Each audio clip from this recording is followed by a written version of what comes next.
Hello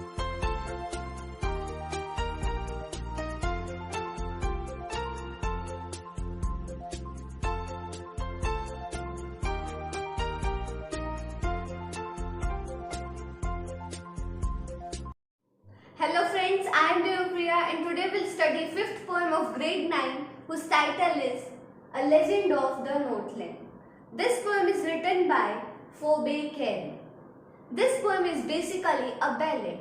A ballad is a poem through which a story is narrated in poetic way. So the poem is legend about an old lady who angered Saint Peter because of her greed.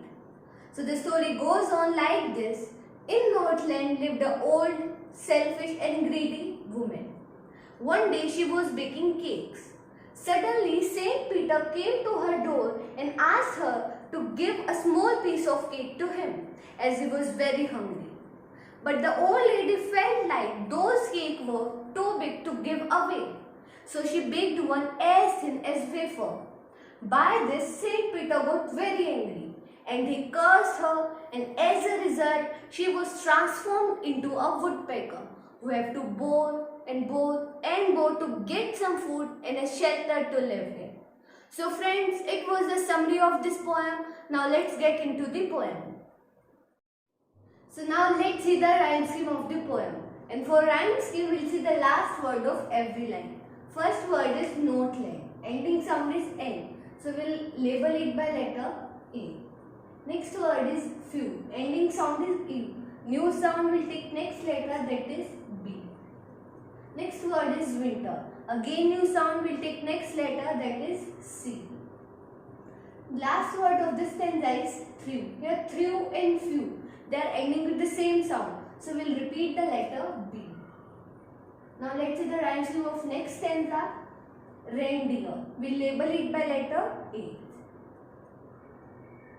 Next word is nose. New sound next letter will take is B. Next is cubs. Again new sound will take next letter, that is C. Next word is clothes. Here clothes and snows, they rhyme to each other, so we'll repeat the letter B. Next stanza, story. We'll label it by letter A. Next word is true. New sound next letter, that is B. Next word is lesson. Again new sound next letter C. Last word of this stanza is U. Here U and true, they are ending with the same sound. So we'll repeat the letter B. Fourth stanza is better. We'll label it by letter A. Next word is below. New sound next letter will take is B. Next word is preaching. A new sound will label it by letter C. Next is no. Here no and below, they are ending with the same sound. So we'll repeat the letter B. Now let's see the rhyme scheme of that part also. First word is cottage. We'll label it by letter A. Next is earth. New sound will take next letter, that is B. Next word is cakes. Again new sound next letter will take is C.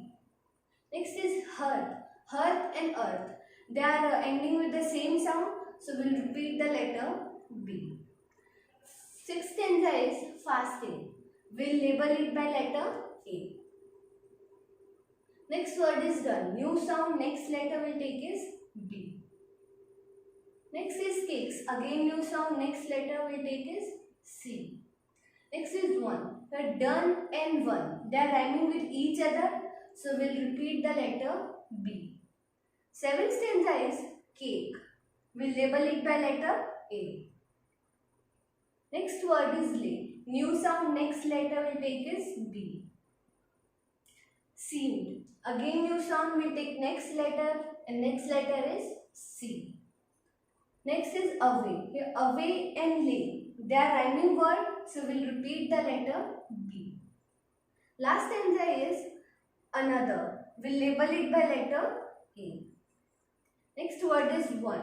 New sound will label it by next alphabet, that is B. Next is over. New sound next letter will take is C. Last word is done. Done and one. That ending sound is rhyming. So we'll repeat the letter B. So as we have seen, rhyme scheme of the whole poem is A, B, C, D. So it was the rhyme scheme of the poem. Now let's see the explanation of poem. So the poem starts like, away, away in the northland, where the hours of the day are few, and the nights are so long in the winter that they can't sleep them through. So in the opening line of poem, we came to know that this legend is about the Northland, and Northland is a place around the North Pole. So day hours of Northland are very few compared to night hours. As we also observe that day hours in summer are very long as compared to the days are in winter. And the nights are so long in winter that they can't sleep them through. And the night hours of Northland are so long that people living in Northland can't sleep through the whole night. Here day is used for the people living in Northland, where they harness the swift reindeer to the sledges when it snows, and the children look like bear cubs in their funny furry clothes. When Northland is fully covered with snow, people living there, they prepare their fast-running reindeer with their sledges to do their daily routine works. Harness means to prepare. Swift reindeer means fast-running animal, like reindeer means animal looking like deer. And sledges means tireless cart. And the children look like bear cubs in their funny furry clothes. As we know, it's very cold outside there in Northland. So people make their children to wear woolen clothes and furry clothes. So in those clothes, they look like young ones of bear. Bears means young one or babies of bear. They tell them a curious story. I don't believe this true, and yet you may learn a lesson if I tell the tale to you. Now here, the people of Northland tell very unknown and very interesting story to their children. But the poetess, here I is used for poetess. But the poetess says that I don't think that story that they tell to their children is true. And yet you may learn a lesson if I tell the tale to you. But she is confirmed about one thing, that if she will tell that tale to us, we'll definitely learn a lesson. Once, when the good Saint Peter lived in the world below and walked about it, preaching just as he did, you know. So the story of Northland is about the good Saint Peter, who lived in the world below, means who lived on the earth like us. And his hobby and passion was to walk around the earth and teach people some good lessons. He came to the door of a cottage in traveling round the earth, where a little woman was making cakes and baking them on the hearth. Now, moving around the earth, Saint Peter came to a small hut, where an old little woman was making cake and were baking them on the oven or the fireplace. Hut means the fireplace in the house. And being faint with fasting, for the day was almost done, he asked her from her store of cakes to give him a single one.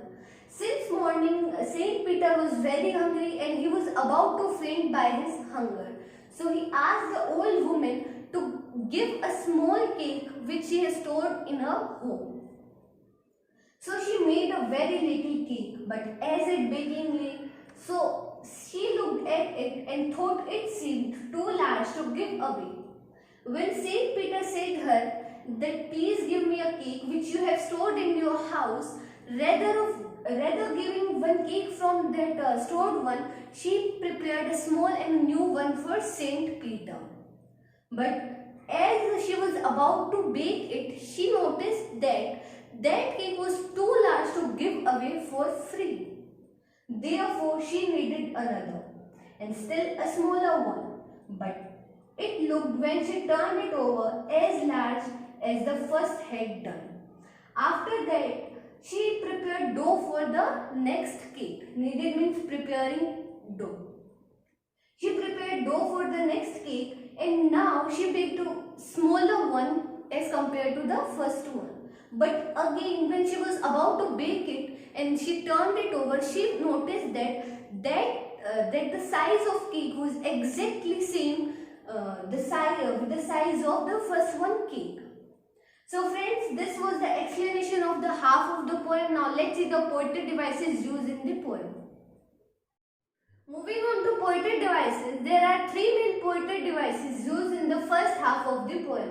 They are alliteration, repetition and simile. Starting with the alliteration, alliteration as we know is the repetition of consonant sound in front of words in the same line.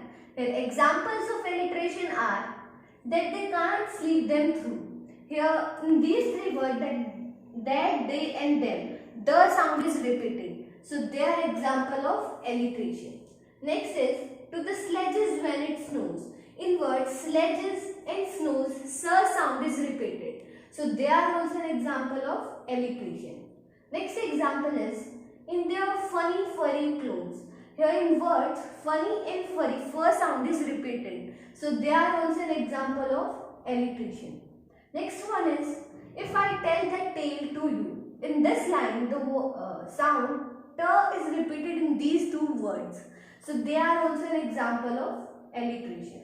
Next example is in being faint with fasting. In this line word for is repeated in word faint and fasting. So they are also an example of alliteration.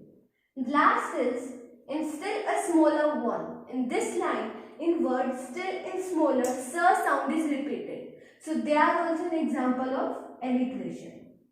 Next is repetition. Repetition means repeating one word or a group of words in the same line. It is called repetition. Here example of repetition is away, away in the note line. In this line word away is repeated. So it is example of repetition. Last is simile. Simile is comparison between two dissimilar things by using like and as. Here example of simile is and the children look like bear's cub. Here comparison is between children and bear babies. So children and bear, they are two dissimilar things. So it is an example of simile. So friends, these were the poetic devices used in the first half of the poem. As we know, this poem is very lengthy. So we'll do next half of the poem in the next video. I hope you understood the poem up to here. So like the video, share it and subscribe the channel. Thank you.